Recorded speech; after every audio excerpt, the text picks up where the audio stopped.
Prime Minister Perry Christie says part of the onus for curbing crime should be on countries like the United States. Addressing the opening session of the CARICOM Heads of Government meeting last evening, Mr. Christie said crime is a threat to the region's reputation. He also highlighted issues of trade and the economy in an environment which continues to evolve. Julian Reed tonight is in Port of Spain. Crime is threatening the reputation of countries throughout the Caribbean. It's an issue that Prime Minister Perry Christie says CARICOM leaders must tackle relentlessly. We must always lift it to the highest level of priority amongst ourselves,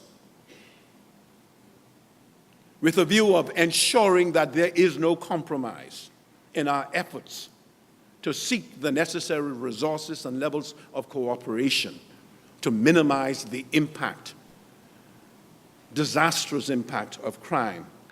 The Prime Minister highlighted the lobbying by regional countries at the United Nations that led to the signing of the Small Arms Treaty in June.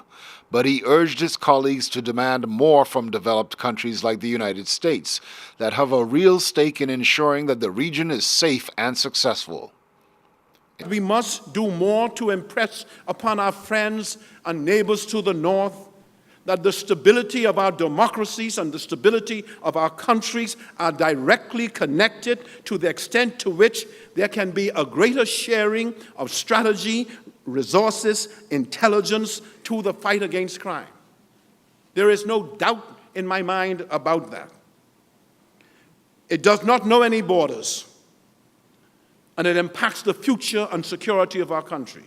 And while CARICOM may not have achieved all that it could have, it has had success on different levels, cooperation being one of them.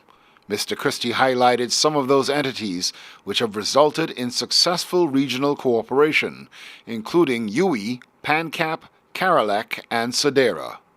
The Bahamas, therefore, is proud to be a part of this CARICOM project, of this continuing conversation and pledges to help to make this work in progress a continuing success. As the Bahamas celebrates its 40th year of independence, CARICOM is celebrating its 40th year of existence. Mr. Christie paid tribute to the founding CARICOM leaders, in particular Sir Lyndon Pindling. He ranks in the same generation as Manley and Williams and Barrow and Byrd and Burnham. It was he who later signed the Grand Anse Declaration in 1989, deepening the CARICOM project. So we stand today on those shoulders, the shoulders of giants. And now 40 years on, as the current group of CARICOM leaders continue their work of advancing the region, Prime Minister Christie stresses that their only option is success. At the Caribbean Heads of Government meeting in Port of Spain, I'm Julian Reed for ZNS Network News.